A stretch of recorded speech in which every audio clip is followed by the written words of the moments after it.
तो दोस्तों, फिल्मों के सफर में आपका स्वागत है। आजकल तेरे मेरे प्यार के चर्चे हर ज़बान पर, सबको मालूम है। पुराने और मस्ती भरे गानों के यदि आप शौकीन हैं तो आपने शम्मी कपूर के कई गाने सुने होंगे। ऐसी तो मेरी तकदीर न थी, तुम सा जो कोई। उन पर फिल्माए गानों में एक अलग तरह की एनर्जी होती थी। फिल्मों में उनके लिए गाने हाई पिच वाले रखे जाते थे।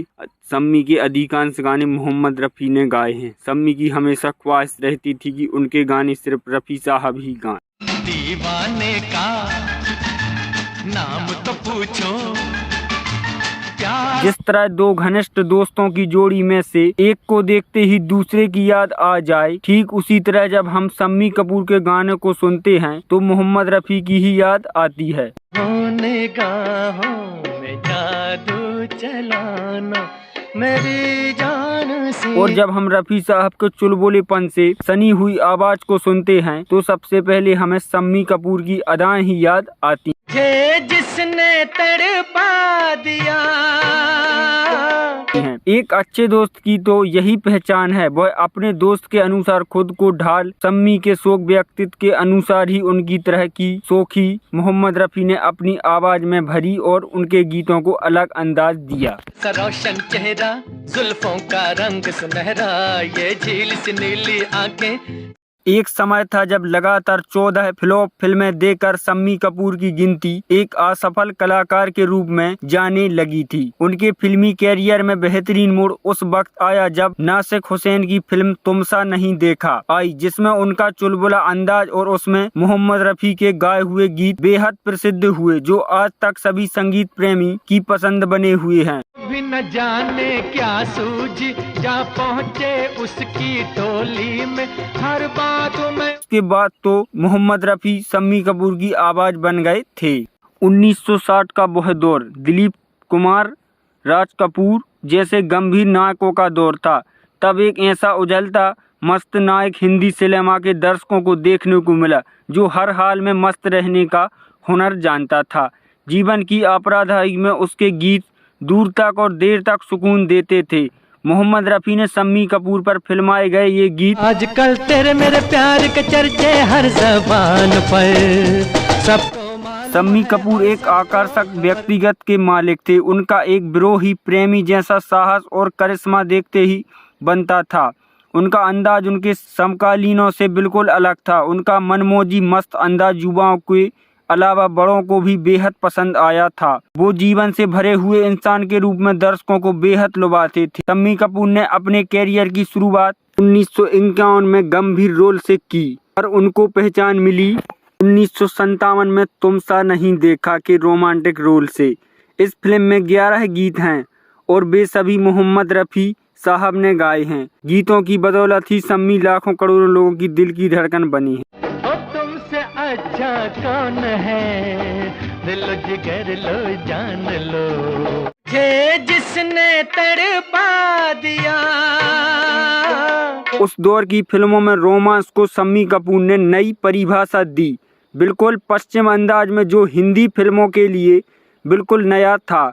शम्मी कपूर युवा उमंग से भरे हुए एक कलाकार के रूप में उभरे जो फिल्म के निर्जीव पर्दे पर अपनी ऊर्जा से भर देते थे।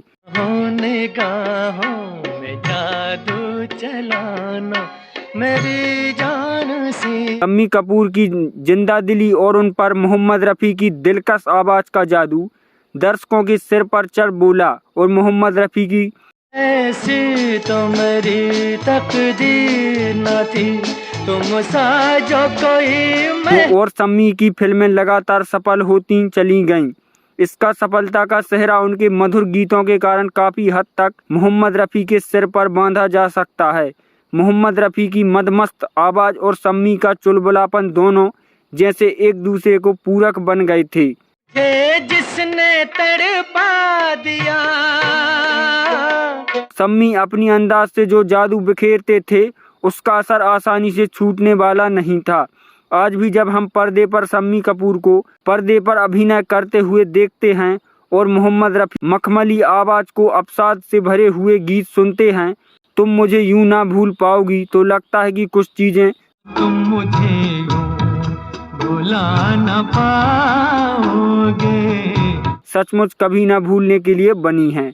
और जब वो उछलते कूदते हुए सम्मी के किरदार को आत्मसात करते हुए गाते हैं, तुमसे अच्छा कौन है, तो हर सुनने वाले के चेहरे पर अनायास ही मुस्कान बिखर जाती है।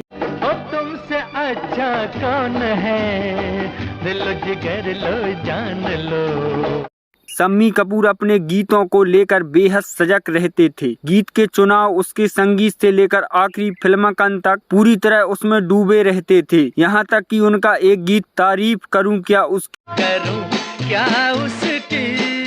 जिसने तुम्हें बनाया में उन्होंने रफी साहब की आवाज के साथ मिलकर एक अनोखा प्रयोग किया। इस गीत में जितनी बारी तारीफ शब्द का प्रयोग हुआ, उसे उतनी ही बार मोहम्मद रफी ने अपने अलग अंदाज में गाया है और उतनी ही बार शम्मी ने उसमें अपनी अभिनय की अलग ही छटा बिखेरी है, तथा तभी तो यह गीत इतना लाजवाब बना था। शम्मी कपूर के कई गीत जैसे जवानियां ये मस्त मस्त बिना पिए, दिल दे के देखो बार बार देखो जैसे ना जाने कितने बेमिसाल गीतों को मोहम्मद रफी ने अपनी आवाज दी है। पास आओ तो चैन आ जाए, जरा पास आओ। शम्मी कपूर की मदमस्त अदाओं के कारण ही उन्हें भारत का एल्विस प्रेस्ली कहा जाता था। तो वहीं मोहम्मद रफी साहब को हर तरह के गीत गाने में कुशलता के कारण हर फॉर्मूला कलाकार कहा जाता है। आजकल तेरे मेरे प्यार के चर्चे हर जबान पर, सबको मालूम है और सबको खबर। और इन दोनों महान कलाकारों की उपस्थिति और उनकी जुगलबंदी भारतीय फिल्म संगीत को और अधिक ऐसी तो मेरी तकदीर न थी, तुम सा जो कोई मैं। दोस्तों, तो आपको मोहम्मद रफी और शम्मी कपूर जी के गीत कैसे लगे हमें कमेंट में जरूर बताएं।